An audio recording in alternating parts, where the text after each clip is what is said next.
In 1971, in a rehearsal room in London, Freddie Mercury heard his own voice on a recording for the first time.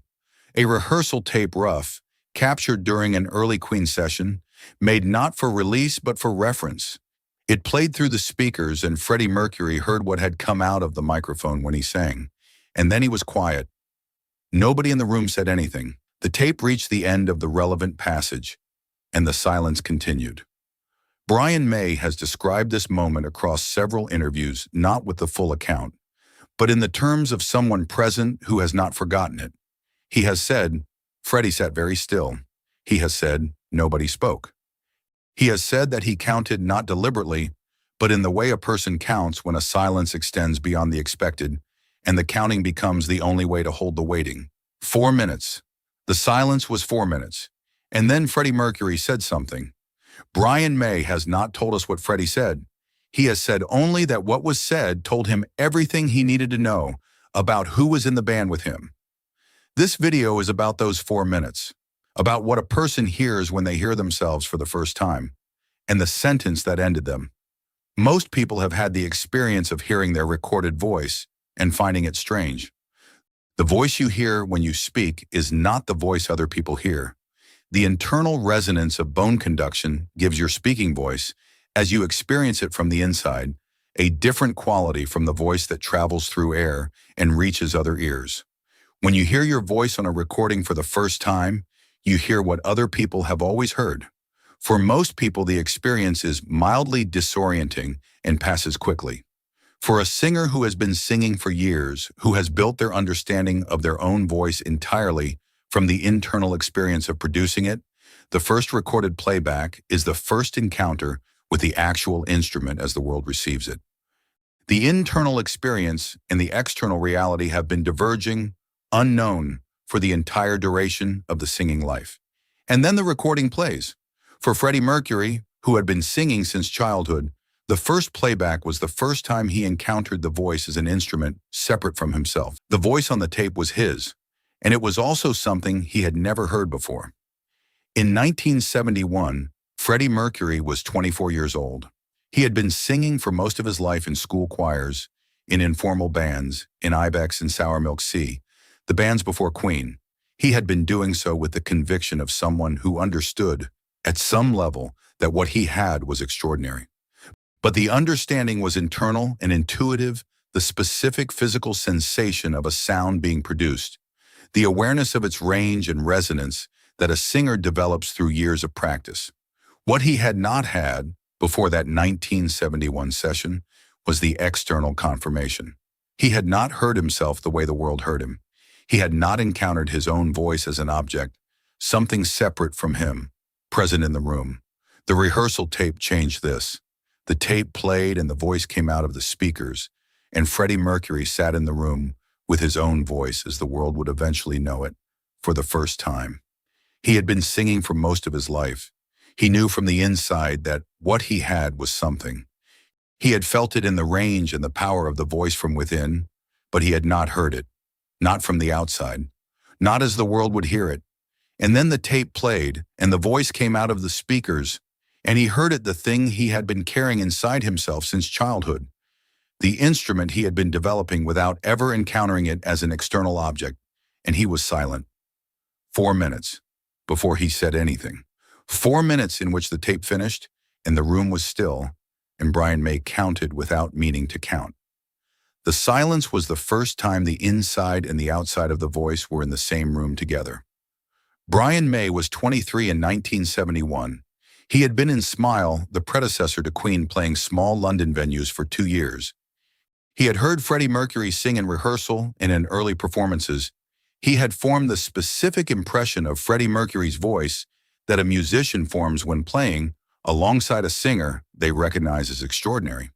What Brian May had not heard before that tape played was the voice as an isolated object, stripped of performance context, present in the speakers in the specific way that a recording presents a voice alone, clear. When the tape played and the voice came out of the speakers, Brian May heard what he has described as the specific recognition moment when what he had sensed in rehearsal became, in the isolated playback, a certainty. The voice was extraordinary, Not in the vague sense of the word, in the precise sense. It existed outside ordinary categories, had qualities that could not be fully accounted for by training or the ordinary range of human vocal ability.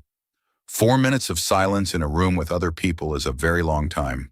In ordinary social contexts, a silence of more than a few seconds produces the pressure to speak, the discomfort of the unfilled pause, the impulse to say something to restore the normal rhythm. 4 minutes moves past the awkward pause into territory recognized by everyone present as needing to be protected rather than filled.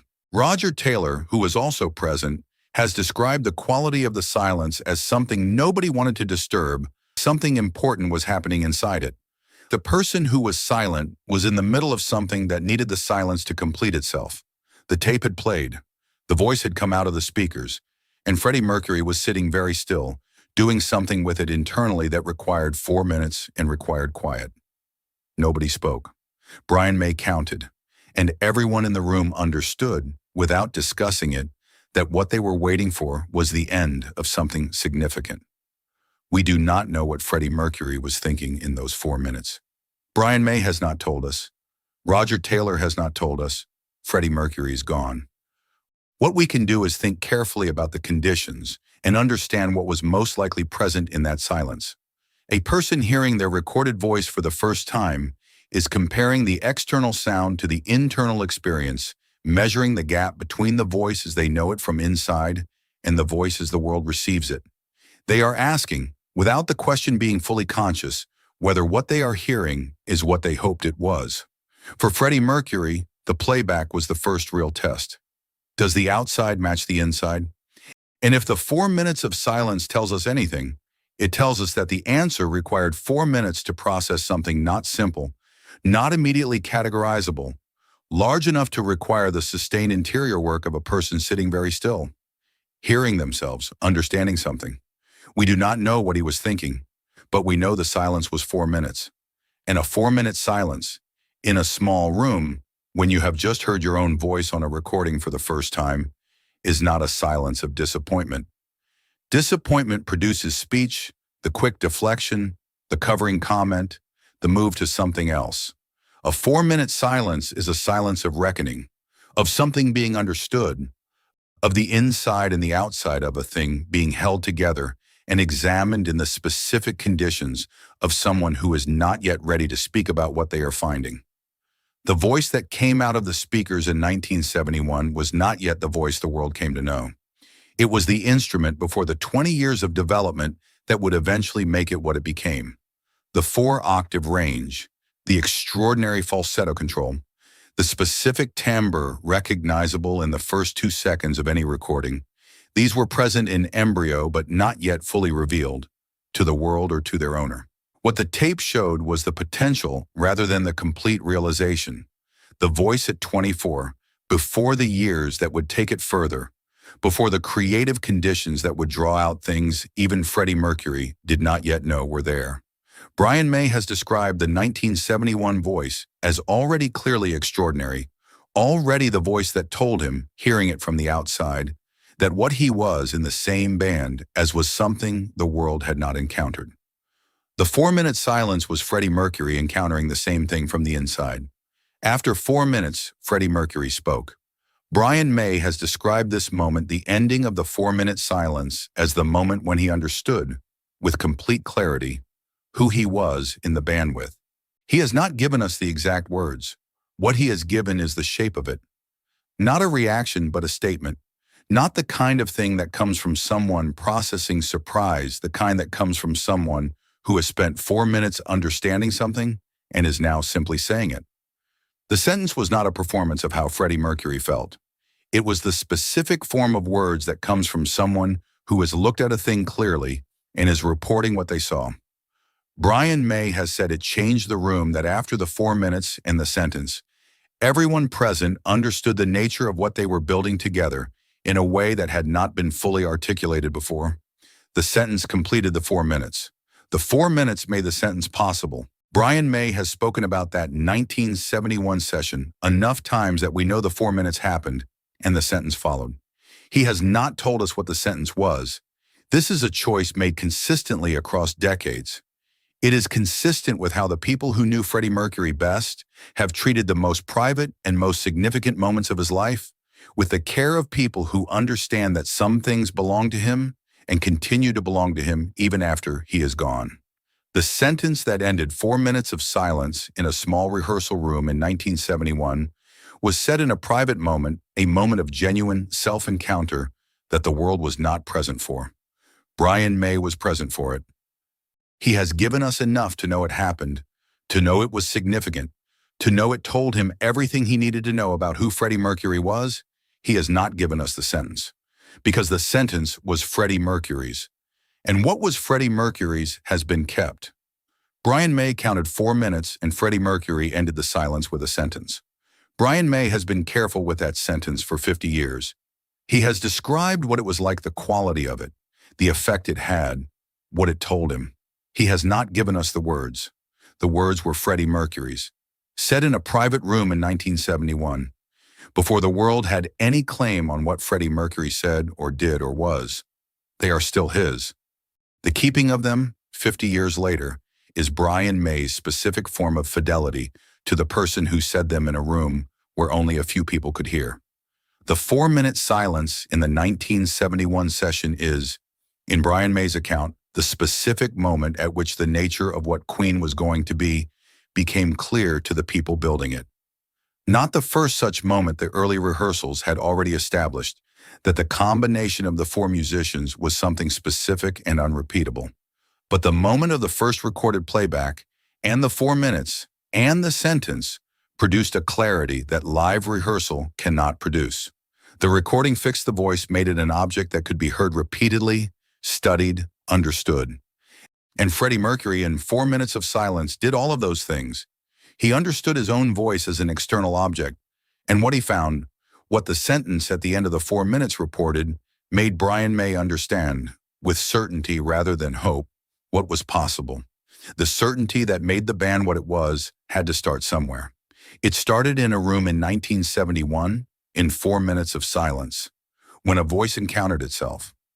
The voice that came out of the speakers in 1971 became, across the next 20 years, one of the most studied instruments in recorded music. From the Queen first album, through Bohemian Rhapsody and Somebody to Love and Don't Stop Me Now, through the Barcelona collaboration with Montserrat Caballé, through the final recordings of Innuendo and Made in Heaven, it developed in the specific way great instruments develop, by being pushed, by being extended, by the continuous process of finding what is there. Brian May and Roger Taylor and John Deacon and the producers who worked with it across 20 years were all, in a sense, discovering what was in the voice. Freddie Mercury was the first person to encounter it as an external object in 1971, in 4 minutes of silence. Everything the voice eventually became was already present, in potential, in those 4 minutes. Everything the voice eventually became was already present, in potential, in those 4 minutes. Bohemian Rhapsody, Somebody to Love, The Show Must Go On, the final recordings at Mountain Studios in 1991. All of it was in the instrument that played back through the speakers in 1971. Freddie Mercury heard it. He sat with it for 4 minutes. And then he said the sentence that told Brian May what was possible. The world would spend the next 20 years discovering what he had understood in 4 minutes of silence in a room in London. Brian May counted 4 minutes. Freddie Mercury sat in a rehearsal room in London in 1971 and heard his own voice on a recording for the first time. The silence that followed was 4 minutes long. And Brian May has held the sentence that ended it for more than 50 years. The sentence was said in the private conditions of a small room before the world knew who Freddie Mercury was, said to Brian May, in Roger Taylor, in John Deacon, not to us. We know the silence was 4 minutes. We know the sentence ended it. We know the sentence was the kind of thing that changes a room. We know that what followed, 20 years of music, was possible because of what Freddie Mercury understood in those 4 minutes. The sentence was his. The silence was his. The 4 minutes were his. What came after them belongs to all of us. That is how it has always worked with Freddie Mercury. The private thing, his. The music it produced, ours.